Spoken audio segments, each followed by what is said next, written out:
Welcome to the 2021 Undergraduate Research Symposium. Thank you all for being here. The title of our panel is People and Place. My name is Elizabeth Sotelo, one of the moderators of this session.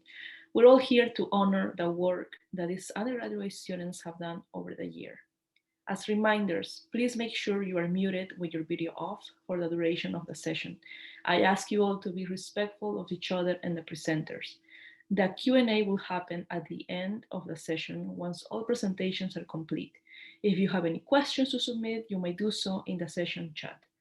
Please do not write anything else in the chat as it will cause a distraction during the presentations. And so let's start with the symposium. Our first presenters are Adriann and Rheata Kumala.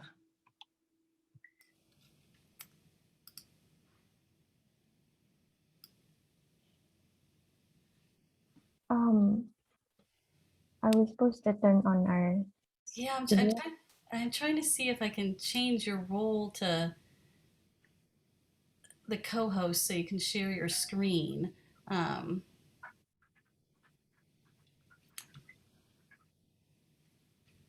me see.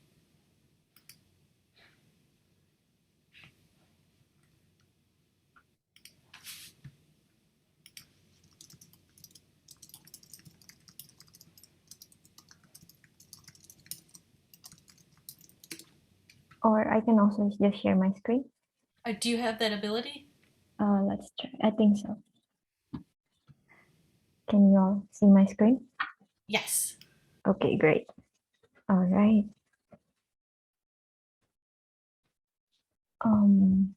Right. Hello everyone. Thanks for being here with us today. My name is Rheata Kumala. I'm a third-year Bachelor of Interior Architecture student, and I'm originally from Indonesia.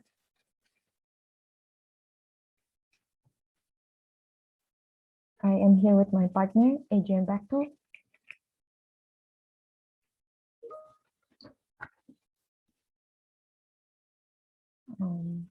Hello? Hello, can you all hear me? Yes, we can hear you. I'm trying to make it. Are you able to turn on your video now? Oh, yes. Okay.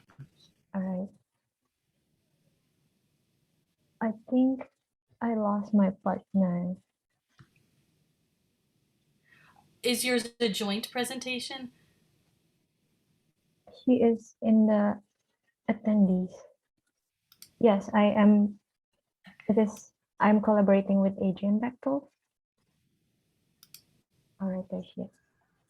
Was I audible? Yeah, we can hear you.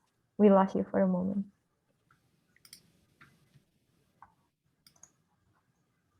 All right, I will reshare my screen.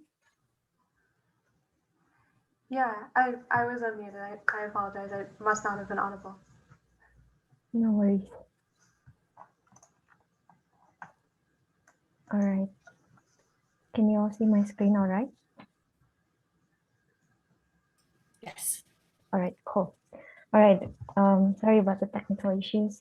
We'll restart again. So thank you everyone for being here with us today. I am Rheata Kumala. I'm a third-year Bachelor of Interior Architecture student, and I'm originally from Indonesia. I'm Adriann Bechtle, a fourth-year Bachelor of Architecture student who is graduating this term. I was raised as a member of the Ojibwe community in Minnesota, and I moved to Oregon in 2015. In fall 2020, we worked together in Professor Soma's Kive studio, Museum of the Shattered Moment. Professor Kive challenged us to select a socioeconomic problem and redesign a building that represents that problem through architectural design. We chose to investigate the long-term impact of American colonialism on the indigenous peoples that lived here before Europeans discovered the New World. This topic presented several challenges because a museum, as a building typology itself, is a Western concept that has been used inappropriately. Indigenous history and natural history museums, in particular, have a dark past that involves treating Native peoples and their culture like artifacts. And so, in contrast to the conventional museum type, we chose to express our message through the architectural design of the space. So we won't be using artifacts that belong to Native tribes. And to avoid generalizing knowledge from Adriann's tribe, we researched the Chinook Nation, the the local tribes of Pacific Northwest, and met with two people in addition to our professor, including Mena Aga, who is a visiting assistant professor and spatial justice fellow at the U of O, and also a Nubian architect and researcher. We also met with Lovani Tani, who is a co-director of UO Native American Student Union, and she identifies as Modoc, Black, Tahlequah, Tongan, and Klamath. She gave us insights and guidance to the local tribes of Pacific Northwest. When designing the museum, we considered the spatial biases of American colonialism because they influenced Fort Vancouver and still contribute to Western architecture's ideology. This is not a black and white issue. Interactions between Europeans and North Americans were not exclusively negative, but we are highlighting problematic themes. When Europeans overtook North America, they extracted tribes from useful land, and because the definition of ownership is cultural, the native peoples may not have understood that they were giving up rather than sharing their land. This means many of those who agreed to be removed only consented due to a misunderstanding. And after pushing native peoples off their sacred land, colonials attempted to domesticate them, which meant forcibly westernizing them. This was falsely seen as an improvement. Native peoples were consistently circulated, whether or not they agreed to move, and their way of life was criminalized. Their languages, the way of life, and the way they prayed for thousands of years became illegal. We chose to redesign the artillery barracks in Fort Vancouver, Washington, and we named the museum after the site's original name, which was Alki, or Turtle Place. Historically, the Fort Vancouver was used as a military training, and the artillery barracks specifically was a residential space for the artillery soldiers. It is now used as an event and wedding venues. Before it became Fort Vancouver, it was also used as a hunting ground by the indigenous people of the area, but they were forced to relocate even though the site was going to be used for similar purposes. Looking at the larger site context, many buildings around is used for memorials as well, such as the Pearson Air Museum, Japanese Memorial, and War Memorial, but none of them were dedicated to the indigenous people of the land. This site played a role in the 500-year war that left the United States scattered with forgotten mass graves. The colonial nature of the building itself is a design challenge, and we mourn the lost lives, cultures, and languages that were snuffed out by European colonialism. Our overarching redesign concept is derived from the Chinukwawa phrase, Ankati, Alta, Alki, which means formerly, presently, and eventually. Our building has a U-shaped structure with 3 different levels, and starting with the ground level entrance at the center, we will be directing visitors right to the basement galleries that represents the former the former issues of colonialization, and then moving to the ground level, which represents the present issues. Eventually going to the eastern wing, which represents a hopeful future, where we eventually want to provide unique program spaces. The exterior cladding, which we changed to charred wood siding, represents the residences that were either removed or destroyed to make way for this military base.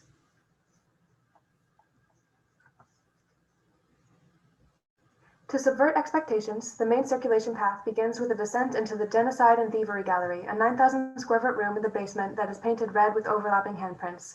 This is a recognizable symbol because red handprints are used to represent the lives of Native women that still go missing today.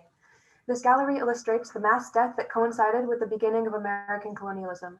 There is one red handprint for every 200,000 of the 100 million estimated Native lives that were lost. Smallpox was a major factor, but the bounty placed on Native scalps added to the death toll and escalated the violence between ethnic groups.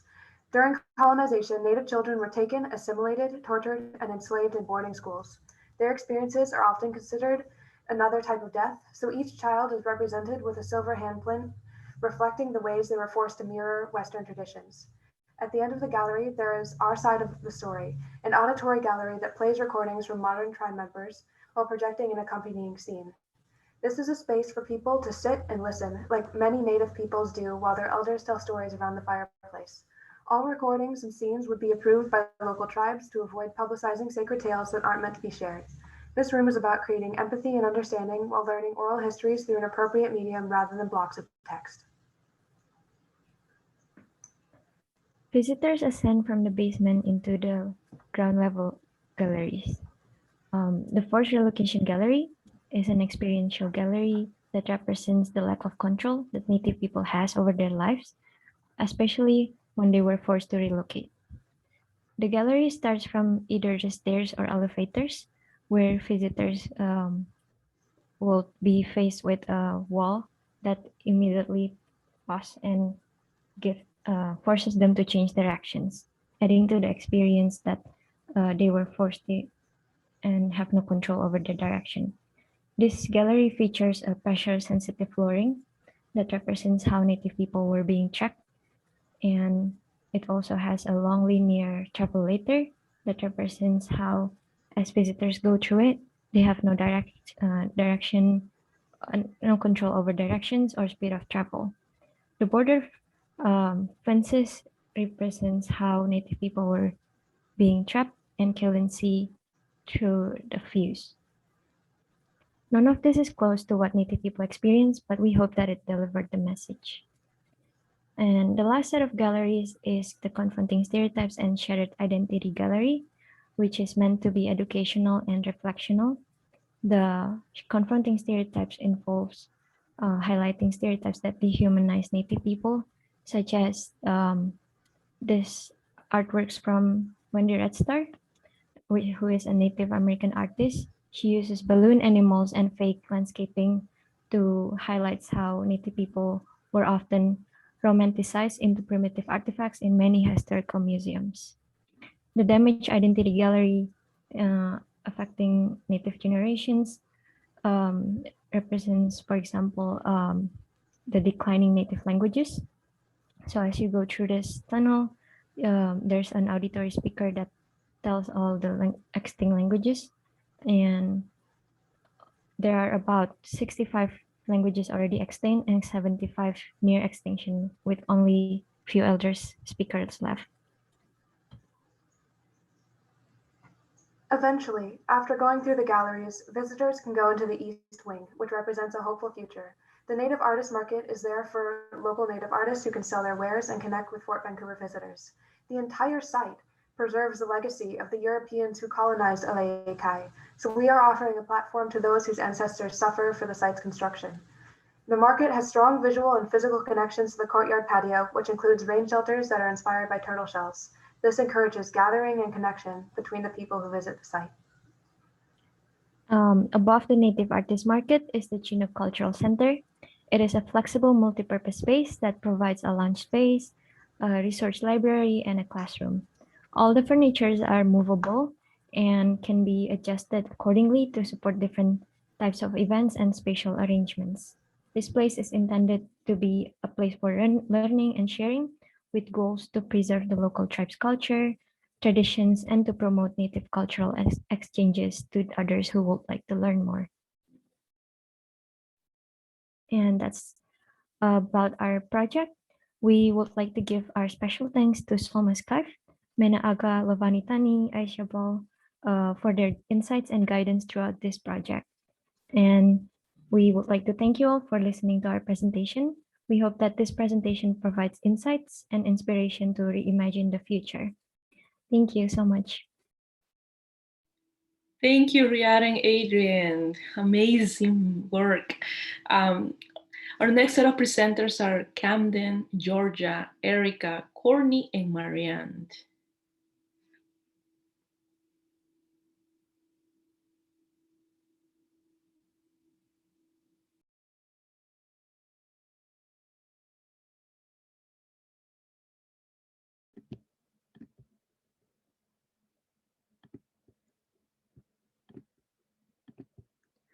Can you see my screen?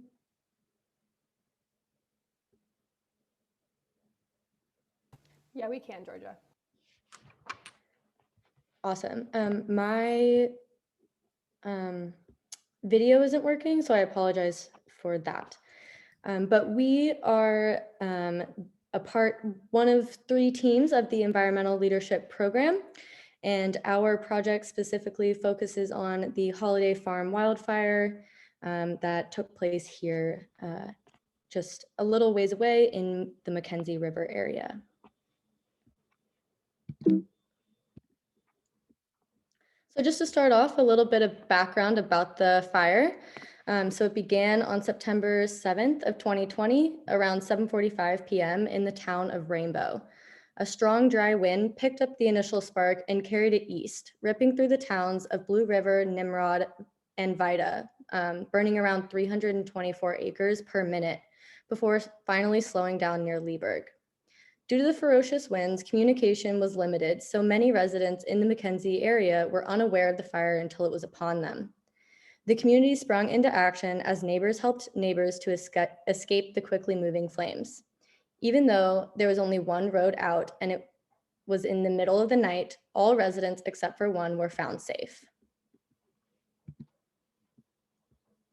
The map here the map pictured here depicts in the area that was affected by the wildfire. For reference, the burn area covered about 35 miles of the Mackenzie Highway, and in total, 173,000 acres of land were damaged. This next image takes a closer look at the structural damages that were caused by the fire. As you can see, the red symbols represent structures that were completely destroyed. Yellow represents where minor damages occurred.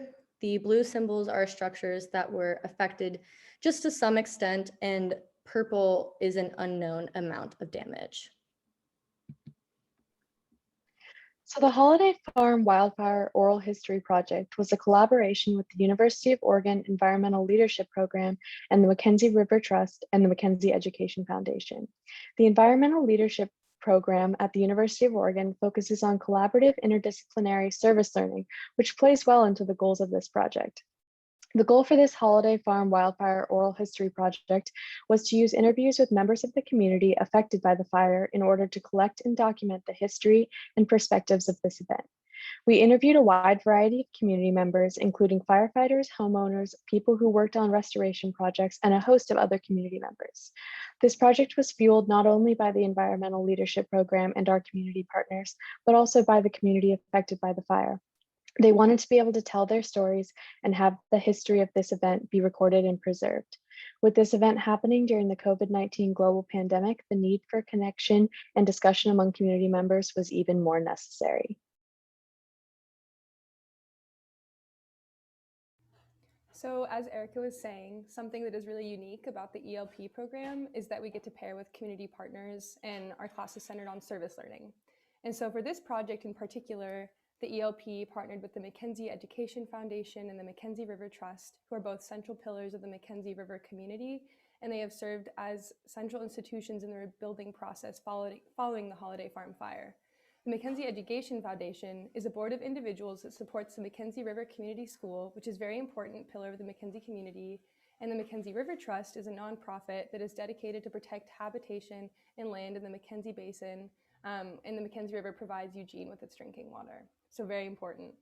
They strive to protect the land, restore natural systems, and connect people to the places they care about. Having partnerships with both of these organizations that know and care for the Mackenzie River area not only supports us with our project, but it helps us understand the community better, and it has introduced us to so many wonderful people, and it has also taught us to be really sensitive in this process. And we've also paired with the University of Oregon Dream Labs and the Lane County Historical Museum in our project as well. Throughout the last 10 weeks during this, the approaches we took during this process included interviews, observation, and a lot of research. With the help of so many people around us, we were able to learn how to record oral histories by organizing and conducting professional interviews through Zoom.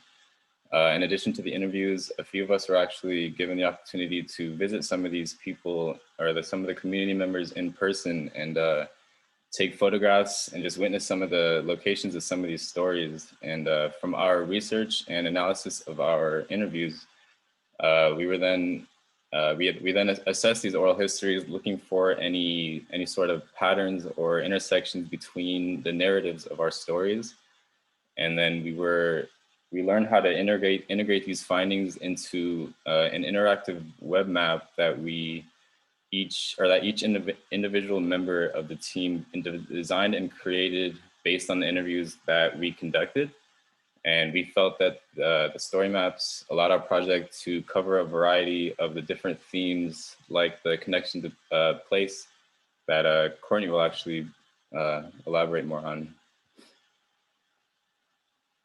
Yeah, so as Cam was saying, we all came up with our own different story map, and the story map and the story that I'm telling is about a story of a connection to place, and it is talking about Finn Rock Reach. So at milepost 38, there's a large rock called Finn Rock, which I found out was named after Ben Finn, one of the first settlers, who is also known as the biggest liar on the Mackenzie River. And this area along the river used to belong to Roseboro, which is a logging company, and they had a logging camp for their workers to live there and the families of the workers to live there as well. And so I was actually able to meet and walk alongside people who grew up in the logging camp in the 1940s and 50s at their first trip back to this area after the fire had burned. So I walked alongside Billy Ruth Rose and Joe Rose, who were siblings that grew up together. And I also walked with Doyle Hawk, who talked about fishing off of the Mackenzie Bridge, the old bridge before school. And the boys talked about planting trees on the hillside for $1 a day. And they chuckled, reminiscing about hiding multiple trees in hollow logs or putting multiple trees in a hole to make the work go faster because they had to plant 300 trees a day. And all three people told stories in the Mackenzie River School and how central it was for the community even back then, and how grateful they were that the school didn't burn.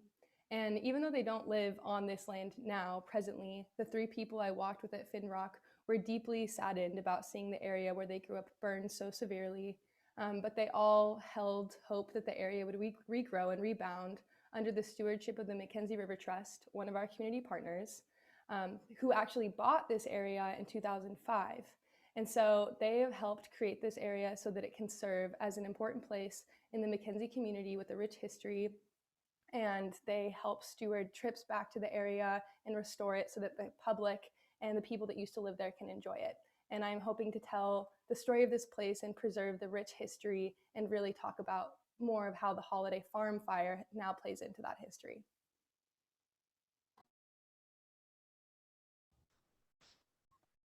Through this process, some overlapping themes emerged. Those who inhabit the Mackenzie River are connected through place. Some have spent a majority of their life living there, and others are newer to the area. However long, they all live and know the beauty of their place. The Mackenzie River community is built by people who care for each other and their home. Living among the river, people may not always see their neighbors, but they know each other through their shared home. During the evacuation, community members looked out for each other. They wanted to make sure everyone was awake and leaving.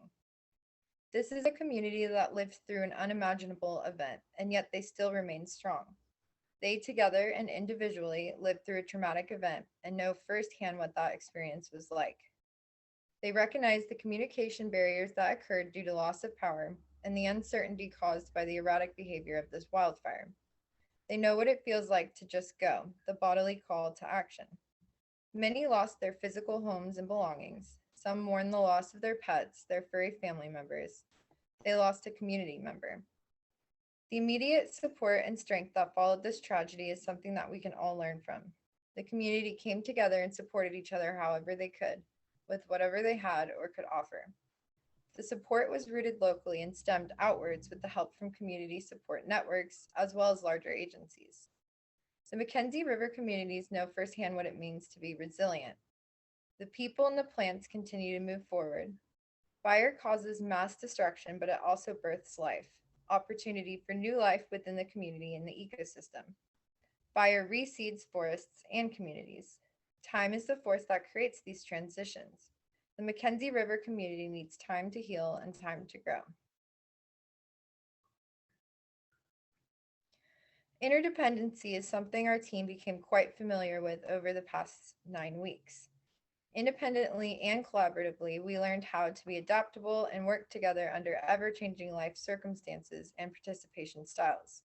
We gained digital literacy skills while learning how to take initiative and work with others through the Zoom space. We openly and empathetically made space for people and their stories. All right. Well, thank you all for being here, and thank you to our partners, and thank you to my team. Amazing field research, everybody. I'm trying to. Nicole? There I am. Great job, everybody. Great job with your with the field research. It's very significant. There's a lot of significance behind the work that you have done with the current situation that happened near us. The next group well, it's a person. The next person to present is Kit Foreman.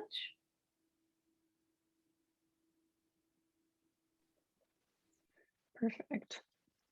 All right. Hi, everybody. Let me just figure out what I'm doing here.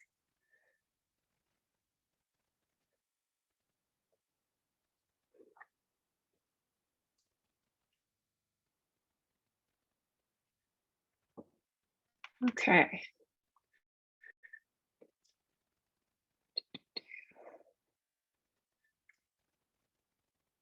Okay, can everybody see my screen okay? Yes. Perfect. All right. Hi, my name is Kit Foreman. I use they, them pronouns, and this is Witness, Stories of Survival from the American AIDS Epidemic. Now, this project was undertaken to shed light on the experiences of LGBTQ plus elders, both during and after the American AIDS epidemic. Oral histories have been collected so far from 7 self-identified queer elders who were born prior to 1979. So here the term elder really just denotes that they are old enough to have been sort of age during the peak of the epidemic. This project was disrupted by COVID-19 like many others, but interviews are ongoing. So I collected these histories in a semi-structural manner with a script of key questions, and I asked clarifying questions throughout the interview, and subjects were all encouraged to explore tangents as they came up.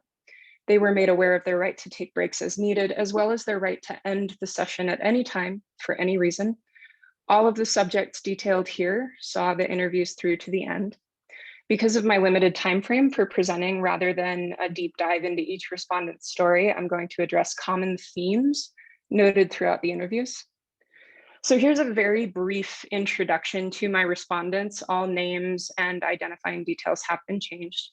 So we have Cora, a cisgender pansexual woman in her late 50s who was living in Chicago at the height of the pandemic. Daniel, a genderqueer pansexual person who uses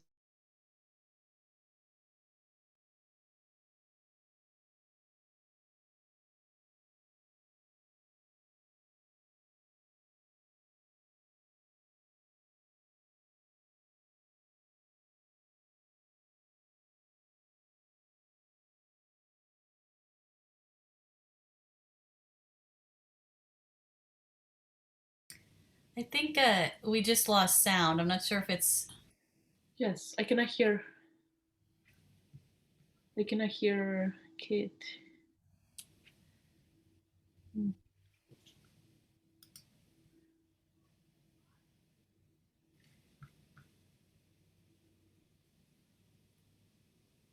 So I think somebody is texting Kit to check in. Okay, perfect.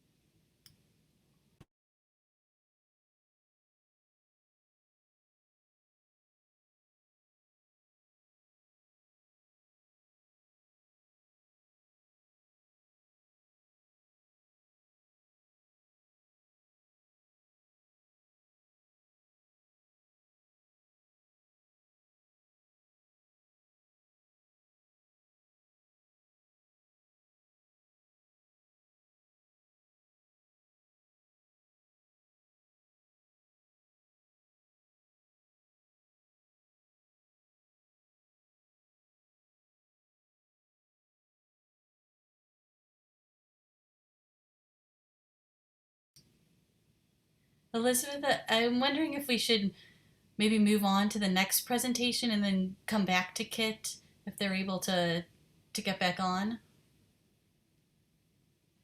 Yes, so let's start with the next presentation. Here I am. Okay, so while we wait for Kit, the next presenter and the last one in the list is Mason Leavitt. Mason, there you go.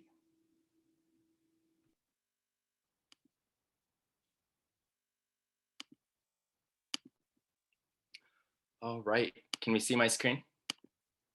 Yes. Beautiful. All right, I'd like to quickly thank everyone for coming today, and especially my fellow panelists and the moderators. Really appreciate your time and effort. I'm Mason Leavitt. I'm an undergraduate who studies geography and spatial data science, and we are looking at a cultural memory tour and workshop of Alton Baker Park. At the very end of this presentation, I will have a link to the full version of the tour itself, but for the sake of time, I'm going to be focusing on the thematic and pedagogic elements of the tour itself. A little bit of background about this project. It was a final assignment for Geography 607, a graduate seminar on race, space, and power. And we were tasked with finding a way to teach non-academic audiences about concepts we had discussed over the term. And my idea was to use the space of Alton Baker Park in order to guide participants through navigating park signage and deciding and learning a little bit about the concepts of critical race theory I learned over the term. And specifically, the elements I wanted to focus on were cultural memory versus history. Cultural memory is a popular understanding of the past, and I like to use the movie screen metaphor in order to get this idea across. When you look at a movie screen, there is a frame, and within that shot, you can see very specific things, but you can't see the surrounding context or things outside of the frame. So it tells you what to look at and from whose perspective, which may employ historical elements, but they should not be conflated with the formal academic discipline of history, which takes an evidence-based interpretation of past events and can consider multiple perspectives and multiple events before formulating a conclusion. This isn't to say that history is a clean and neat field that always does the right thing, as all academic disciplines are constantly a work in progress. And I really wanted to get my audience to think about this idea of just representation, which is the concept that historical sites and work should uphold inclusion in their representation of histories.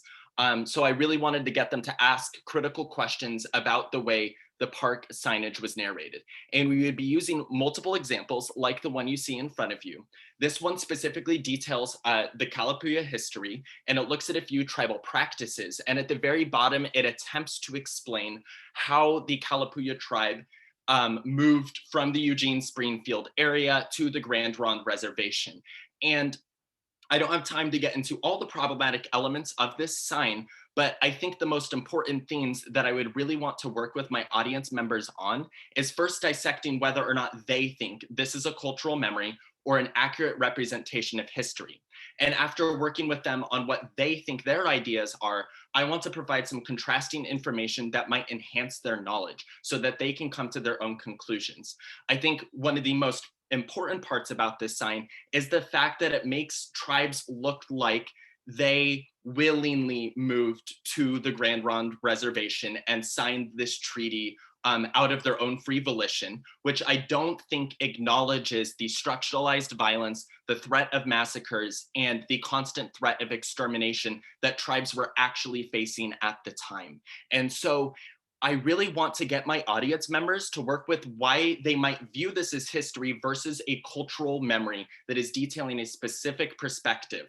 And I think part of that would be some of the authority symbols on the sign.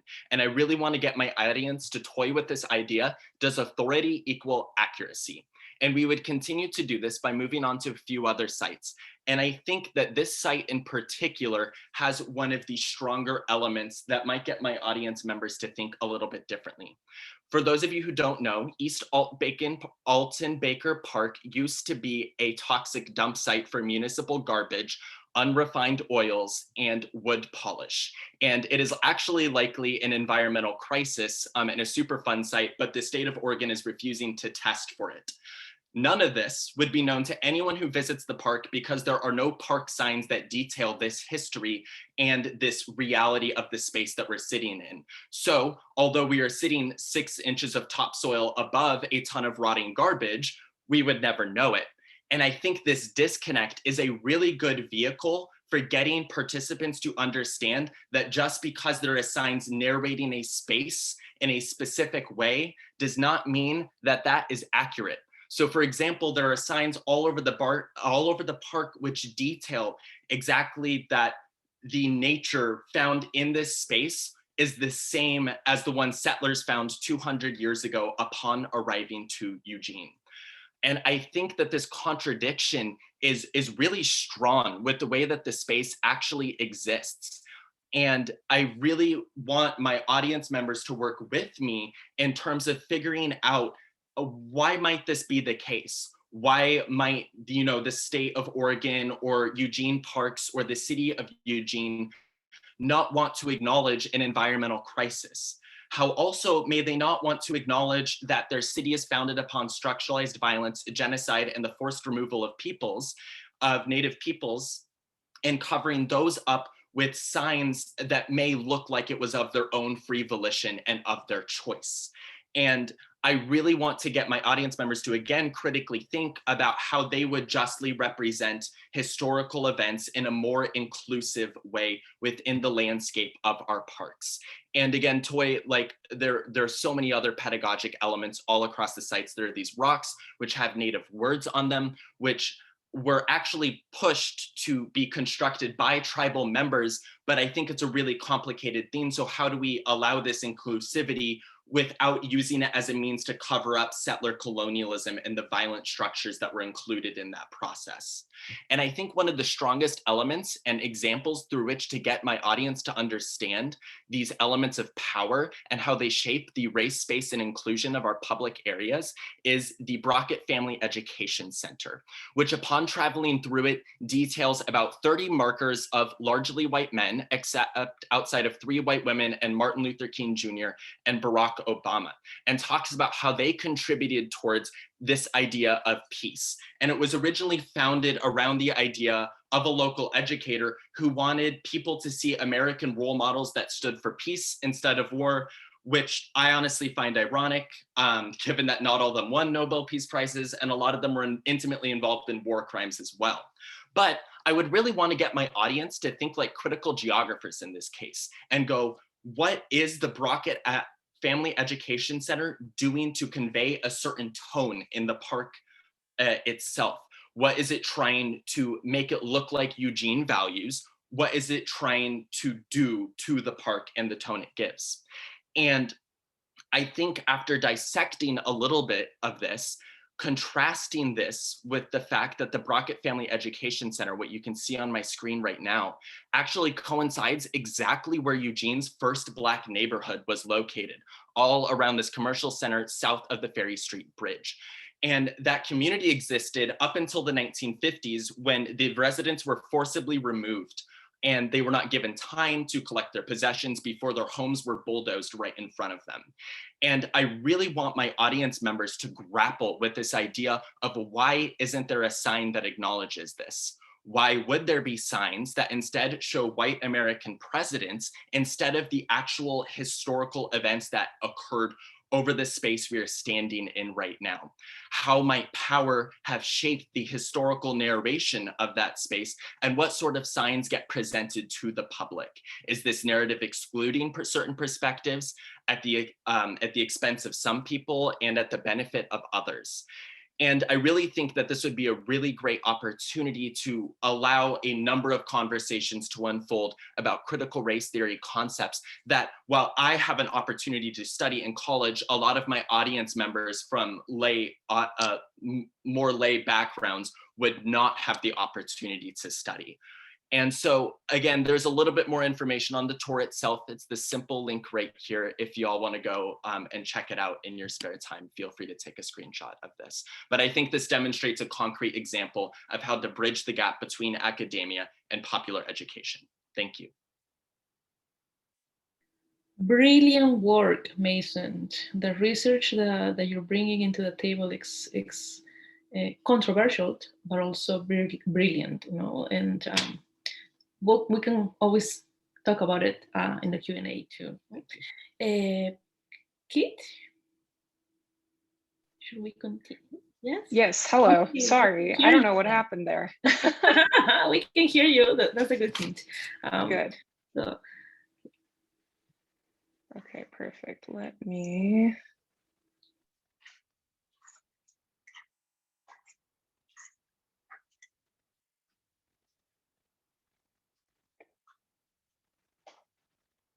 Okay, I'm sharing my screen again. So hopefully that will do much better this time.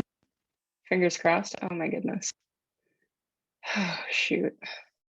Sorry, give me just a second. I'm trying to do this on an iPad, and that's been a little bit inconvenient. So I'm going to start over from the beginning for recording purposes, so bear with me.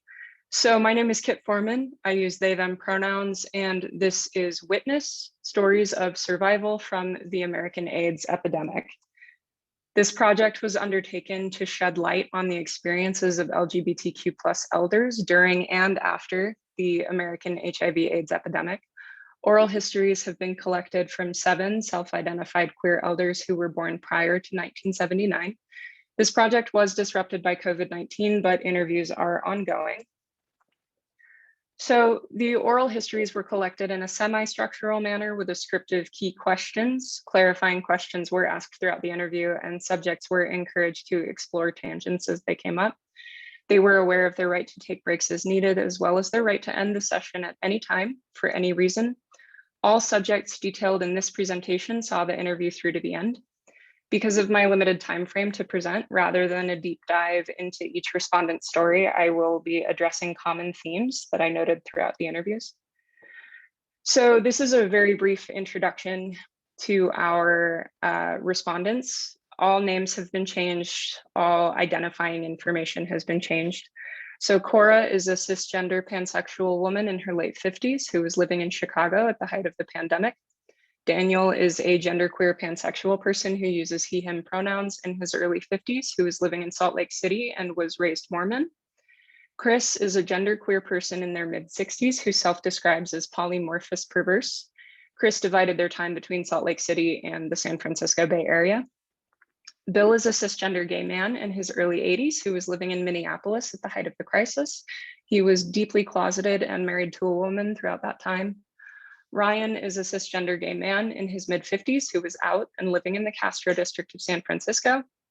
Eric is a cisgender gay man in his late 50s who divided his time between Washington, D.C. and New York City. And Ethan is a cisgender gay man in his late 40s who was dividing his time between Oregon and New York. One of the common themes that I noted was the personal fable, which is a common phenomenon in emerging adults. It's that feeling of we are invincible, right? Death, destruction, it happens to other people, but we're the exception. So both Cora and Ryan noted this feeling of invincibility that they had in their early 20s. And it likely had a significant hand in transmission rates during the crisis. And for Ryan, this concept of the personal fable continued even after his diagnosis as HIV positive.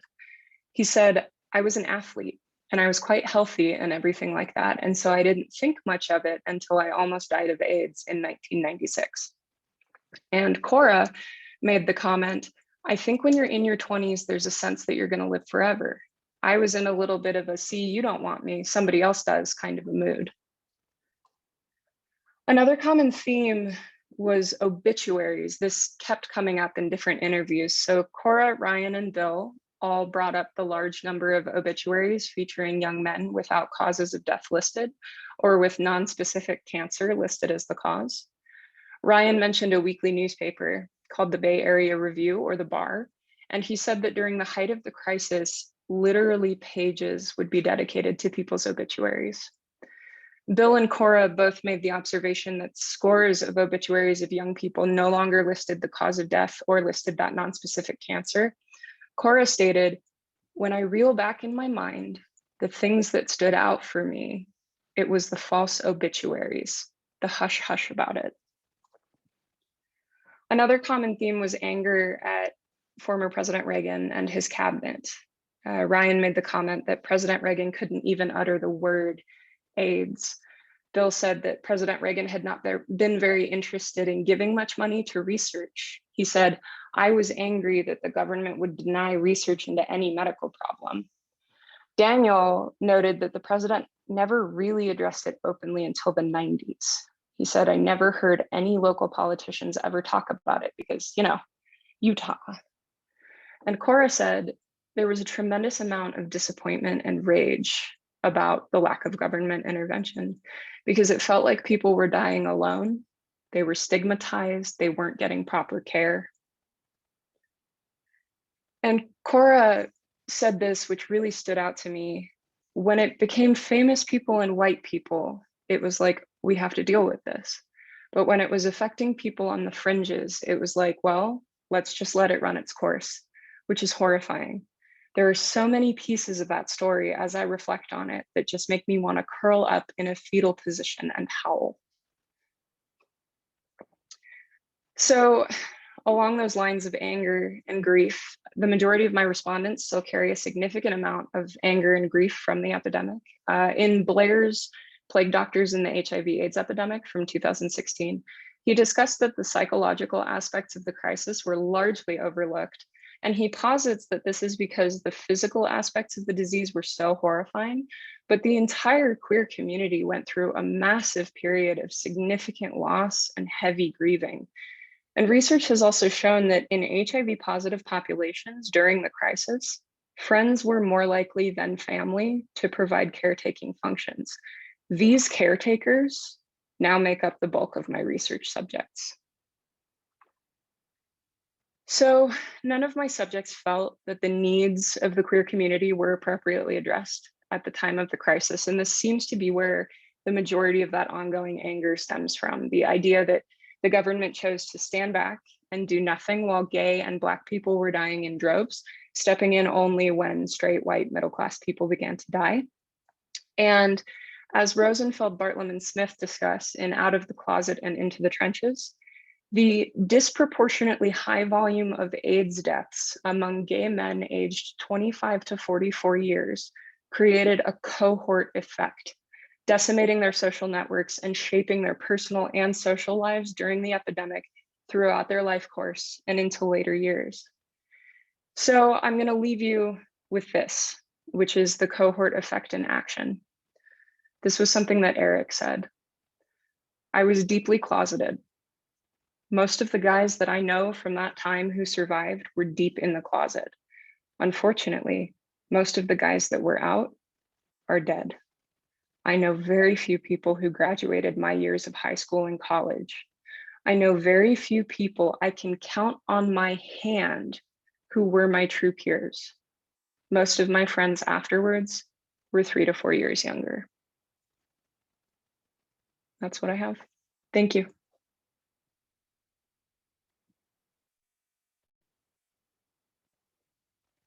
Amazing work, Kate. Very relevant. Great job. So should we start with the Q&A?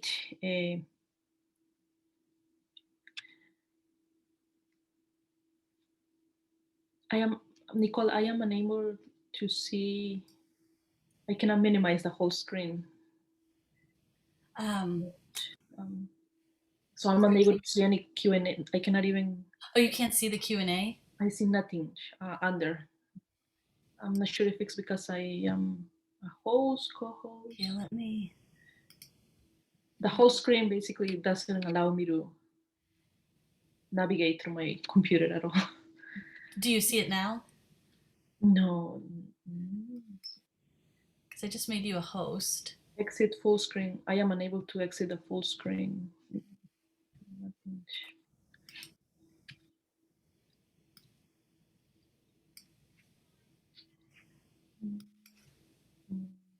Meeting exit full screen. View exit full screen. I think it's maybe the system, maybe? Is it happening on your end? So I'm able to view a gallery view of the participants, and I can see the Q&A, and I just made you the host. No, so it's my. If you want, I can read That the will question help. for the Yes. Q&A. I'm not sure why it's happening. Yeah, that would be great. Thank you, Nicole. Sure, yeah. So there's a question that said, beyond the research symposium, how is everyone planning on presenting their final research? YouTube videos, documentaries, etc.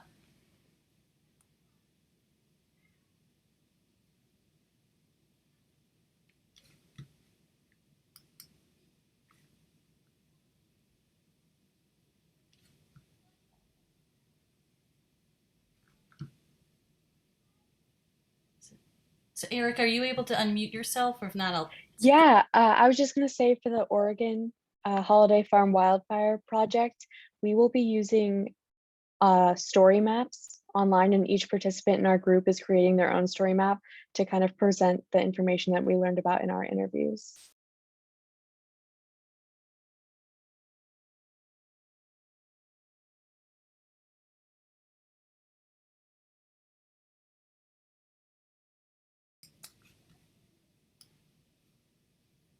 So, and another question was, can the fire team talk about how many interviews they've completed and the themes that have been coming out of those interviews?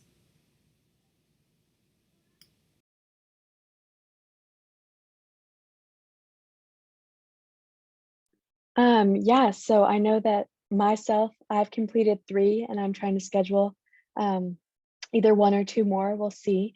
But I know that the themes have been really different from person to person just because we aren't all interviewing the same people and we aren't all interviewing the same, like some people are interviewing firefighters, some are interviewing residents. And so there's a really large variety, which I think is resulting in people finding different themes from person to person.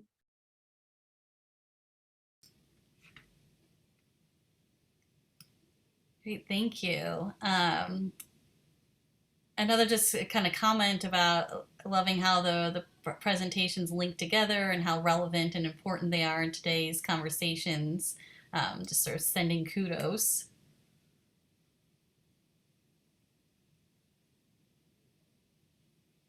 I don't know if any of the other teams also wanted to talk about kind of next steps for them. I typed my answer, but I won't be working on this further as much as I'd like to. I'm hoping to actually conduct a few tours with participants maybe next school year, but yeah, I think that's about the scope of it. I'm working on other things that are similarly thematically, but not this exact project. Okay, thank you, Mason. So there's another question. It says, regarding the Oregon Holiday Farm fire, apparently the state did not do anything when the fire just started. In some parts of Oregon, the locals used their own bulldozer to separate the fire from their residences. Did the interviewees express their intention to do the same?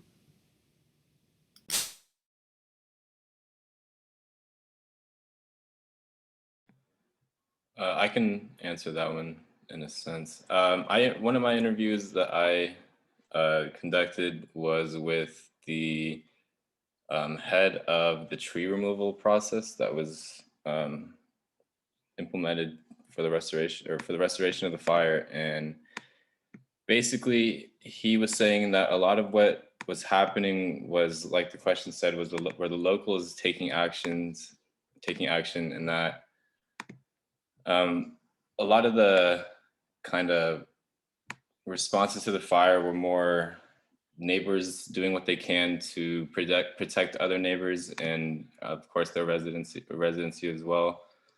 So yeah, in a sense, the interviews did express their intention to do the same. They did whatever they could to help in any way that they can, and yeah, so I'm kind of freezing right now. That's helpful. Thank you, Cam. Elizabeth, I realize that now that I'm no longer host, I'm not sure if I'm seeing everything too. Are you still there and able to see any of the questions or no? It's not letting me. What I did, I minimized the doc. I have a Mac, so I minimized the doc, and now I can see the Q&A and everything, but I cannot get out of the screen. But can you see the questions? Or? Oh, yeah, now I can see Okay.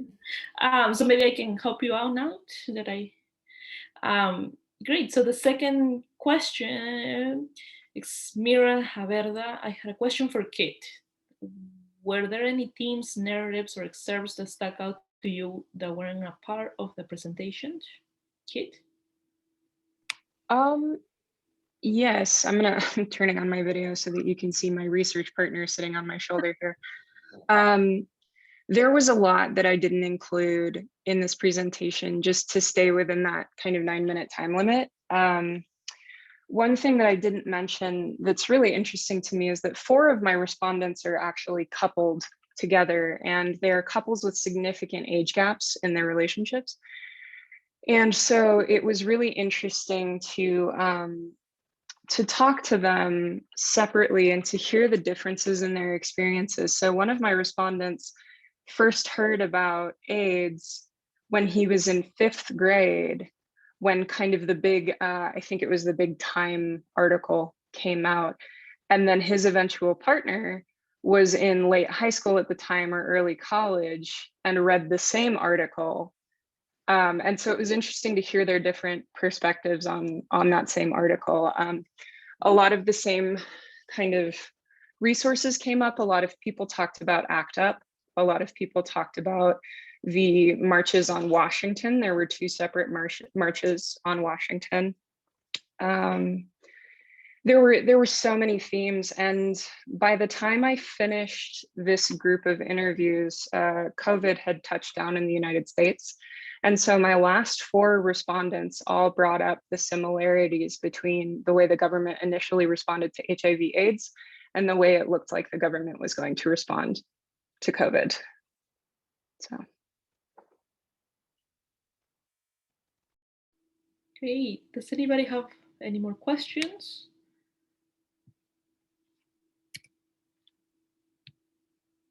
I do have a question for Mason. I would like to know, how is it that you got interested in or got involved in the research?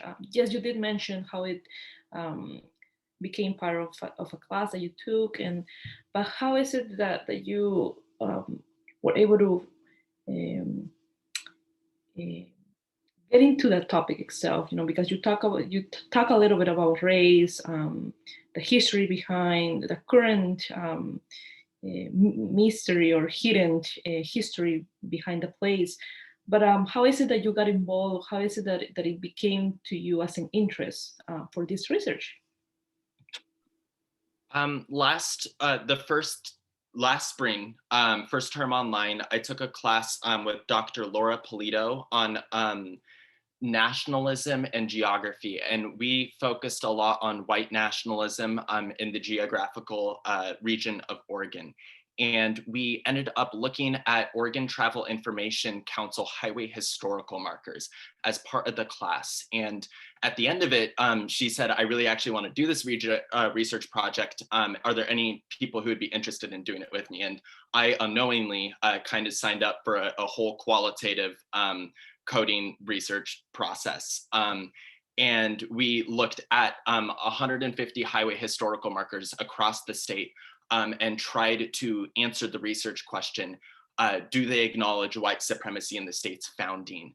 And we haven't yet published our article. We're in the process of writing it still, but I got really interested in park signage and all sorts of signage from there on out, in the way that spaces are portrayed.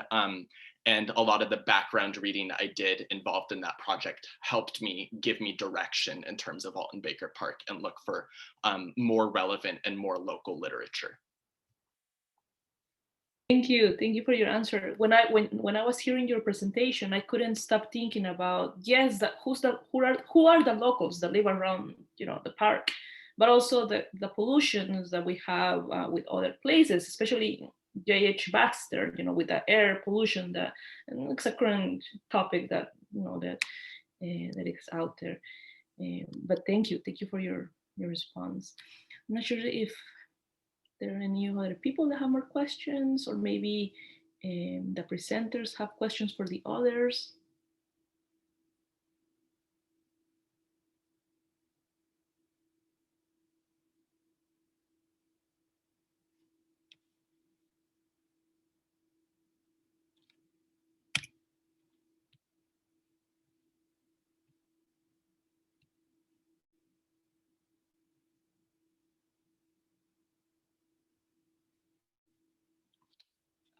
If not, then I would like to ask a question to the second group, Camden, Georgia, Erika, Courtney, and Marianne. And I would like to know, what were the challenges that you faced as you were working with this project? Yeah, I think there were a lot of challenges, particularly with COVID. Our group hasn't ever really been able to meet in person, so even organizing amongst ourselves was a little bit difficult.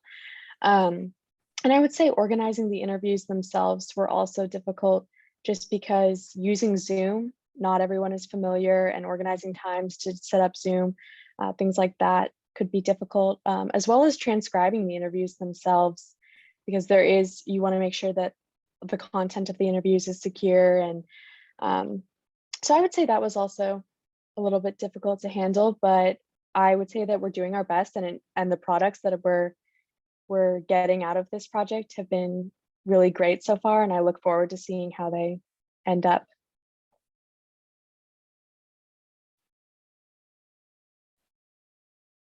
Thank you, Erika. Thank you for your reply. Any others of the group that would like to talk about their challenges?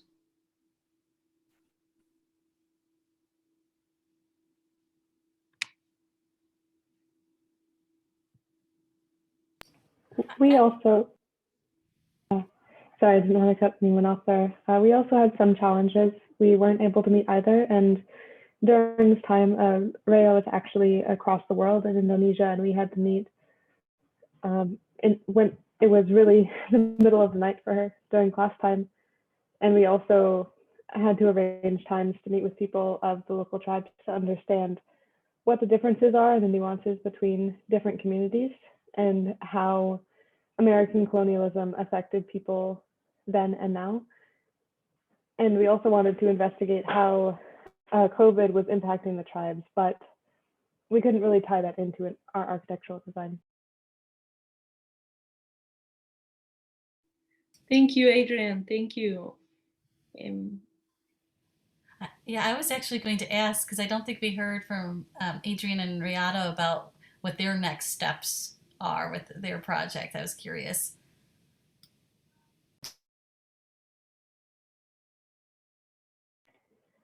I would suppose the main thing is this is in both of our portfolios. So when we go and meet with firms, really whenever we interact with architectural communities, it's regular to share your portfolios. And this creates an opportunity to open up a conversation. And our professor has also encouraged us to find places where people are talking about issues in the Indigenous community, especially issues related to Indigenous architecture, because there is a problem with Western superiority complexes with architectural design and imposing that over Native communities. So we have considered presenting our project in those groups as well. I think for me personally, as an international student, this topic is very new, and I learned so many new things because I didn't grow up in the United States, didn't grow up like being exposed to all of this at all. And for me personally, studying abroad here, it's important to acknowledge the owner of the land, the original owner. And so I've been educating myself more, attending workshops, watching documentaries, specifically about Indigenous issues in the United States, and also reflecting on my own country's Indigenous issues, which is not the same, but somehow related. But yeah, that's for me personally. Thanks for the question.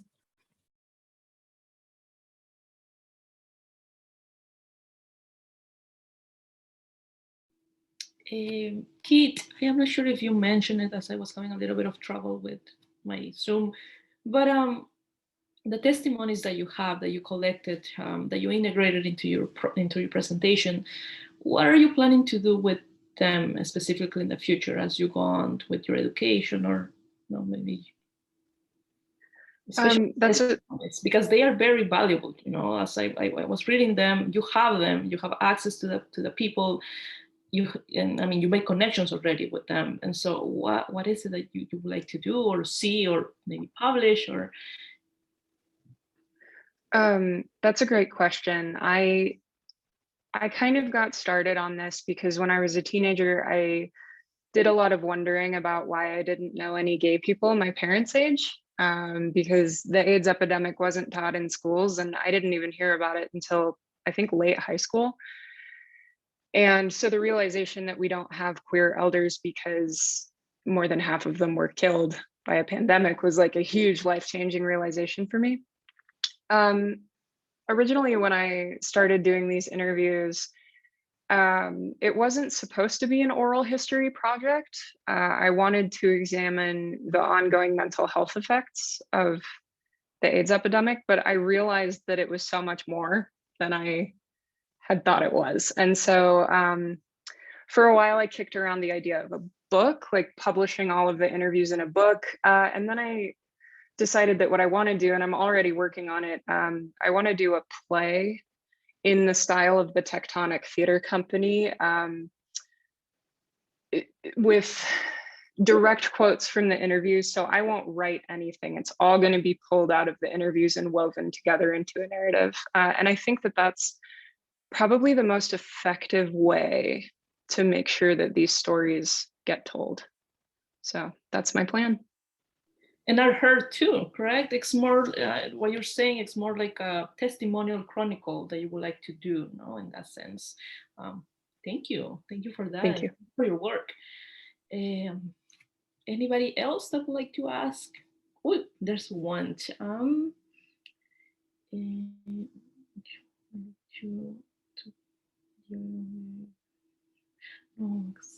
were answered. Anybody else that would like to ask a question?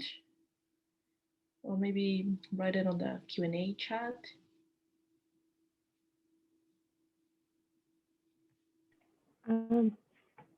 I had a question that was, it's for Kit actually. I am a Two-Spirit member of the Ojibwe community, and that applies to most LGBTQ plus people. I am actually a transgender man. Obviously people still perceive me as female, but I use he, they pronouns, and I was really inspired by Kit's research, and I've also met people who are survivors of AIDS, and I found it really heartbreaking how people are treated still, and how AIDS has become synonymous with gay in a lot of less educated communities. And I was also wondering if Kit would be interested in connecting and attending an outreach panel that I am hosting tonight. Yes, absolutely. I would be very interested in that. My account for some reason can't type questions into the chat, but I would love to send you the Zoom link. It's at 5:30 if you're available. Absolutely. Awesome. Adriann, I should be able to probably connect the two of you over email if that works. That would be Perfect. Great.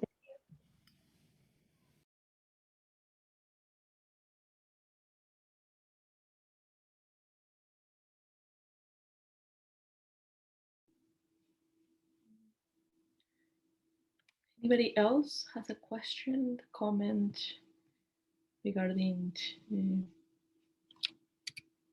of the presentations?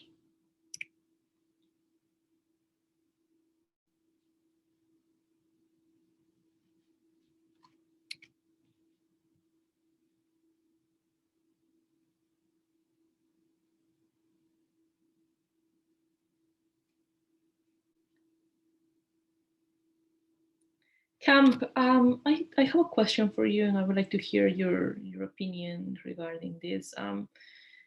If you were to go back in time and start this project, again, what is it that you would change? What is it that you would do differently? What is it that you would maybe add on, or maybe could have done in exchange or instead?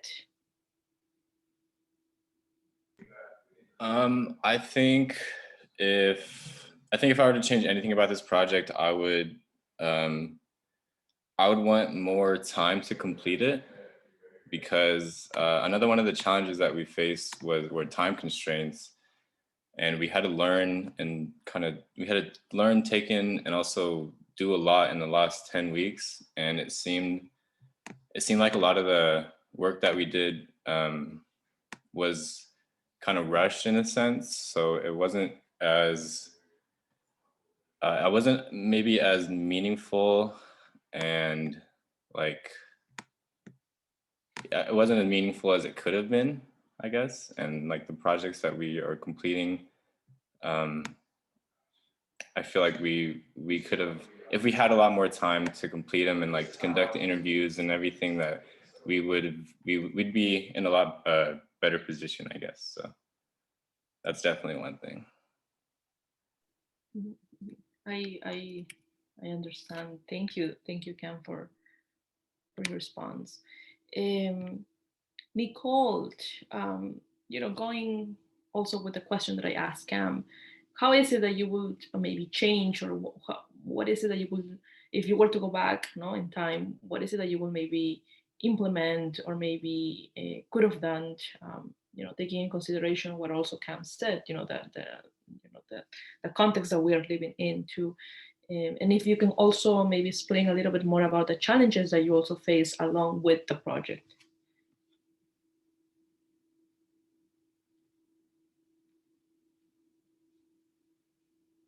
I'm sorry, the question was for Erika, I'm sorry. Oh, sorry, okay. I'm sorry, no, I was, I'm having a lot of trouble with the Zoom here. Yeah, I would agree with Cam. I think that if we had more time, we could really dive in and do more interviews and just really build our story maps up. And I think that that would be really powerful, just to have even larger base of people that we were able to interview and hear more stories and collect more oral histories. I think that would be really helpful. But I think that timing is key. I also think that it's tough because with the pandemic going on, it's limiting about how we can go actually meet face to face with interviewees. But I think that taking more opportunities to potentially go out to the site that we're studying could be really helpful, just to get a better understanding of place and a better understanding of where things are. Because I know personally, before starting this project, I didn't know too much about the location and how things are spaced out. So I think just building on that knowledge a little bit could be really helpful. But overall, I'm really happy with how the project's going, and I'm really happy with what we're learning from it. And I look forward to kind of seeing our final results. And Erika, adding on to the final results that you're still working on, you and your partner, how is it that both of you are planning to, into the future, maybe build up, maybe you are planning to publish it? Are you guys planning to create workshops out of the results that you're still working on? What are those future plans regarding, once both of you have those results? Yeah, so I know that there are, I believe, 10 of us, 10 students working on this project, and it's part of the environmental leadership program.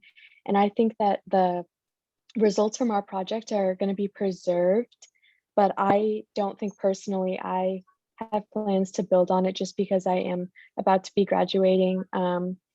If I had the time and I was able to, I would love to keep building on this project, but I do know that they are looking to kind of preserve our interviews for long-term use, so that we can remember what was said. That includes like transcripts, audio, things like that. So I do know that that's some of the long-term plans for the project. But yeah, I can't speak for other team members, but I know that's my personal knowledge. Thank you, Erika. Maybe what about the others? You guys were part of the big group that presented. What is it that you guys would like to do with once you guys build and create those and find and the results? No. Yeah, I know that we're all looking to publish story maps about like our findings from these interviews, and I know that they're going to have differing themes based on what we each got out of our interviews, because once again, like we are all interviewing different people.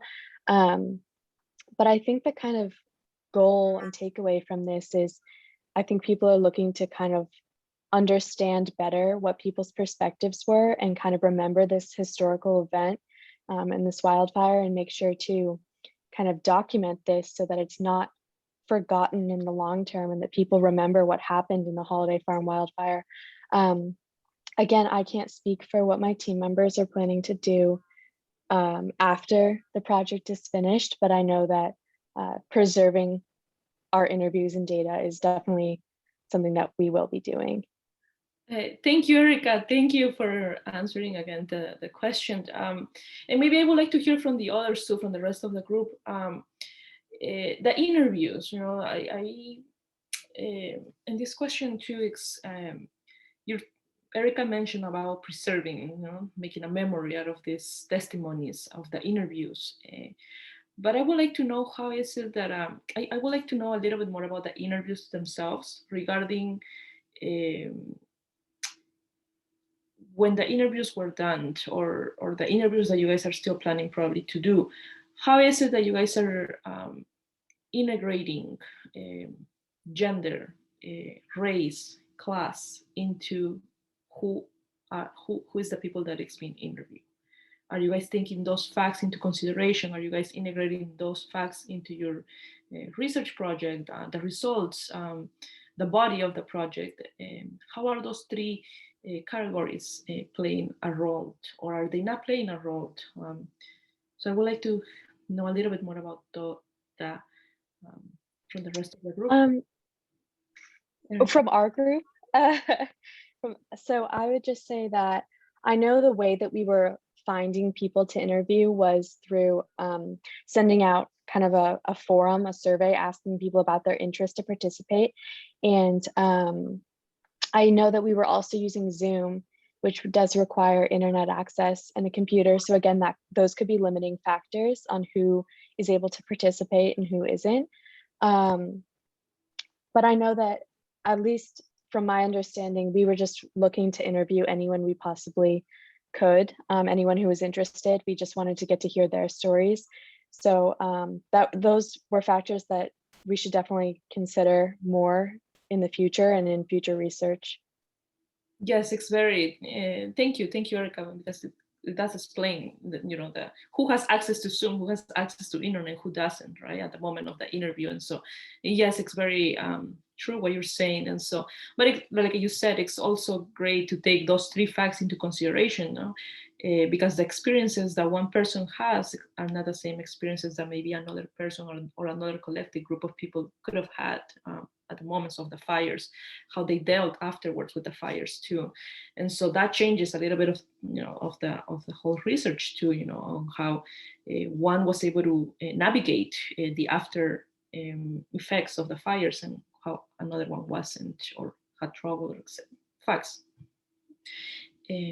But thank you, Erika. Thank you for your answer. Anybody else from the viewers, maybe the participants, that maybe anybody else that has a last question or a comment, or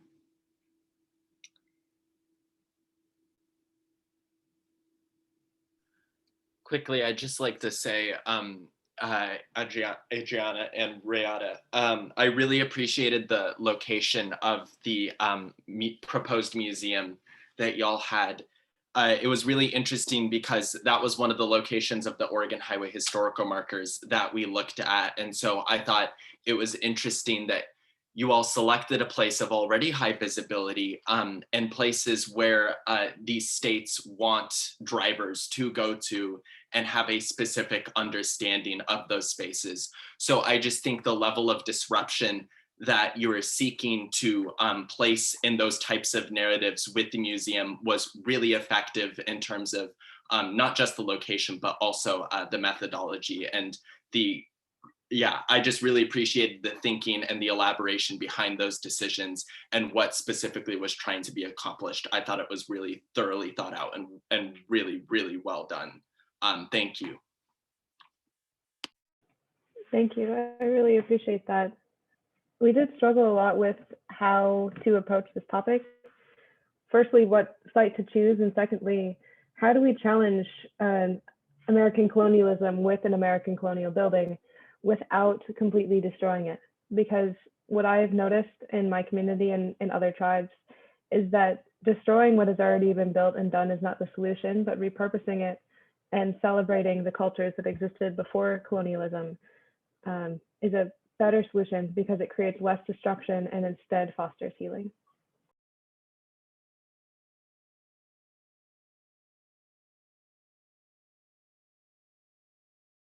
Yeah, thank you so much for that comment.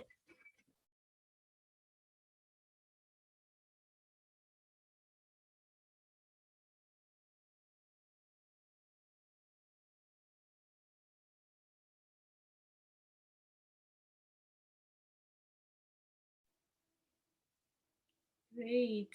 Anybody else that would like to add on, comment, inquire?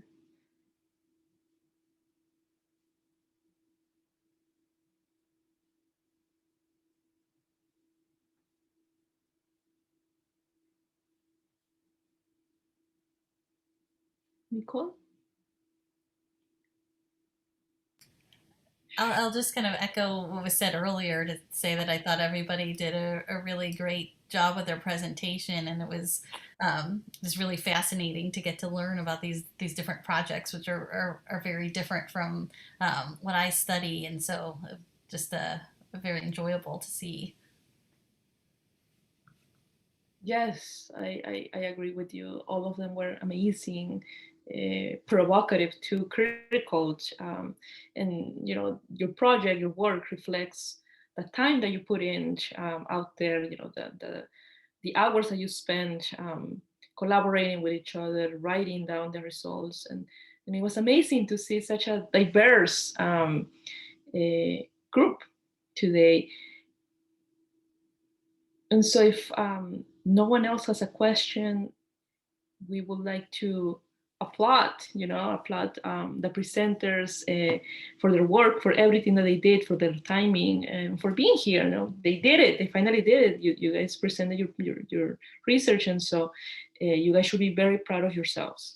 And so with this, we will finish the presentation. The session, Nicole?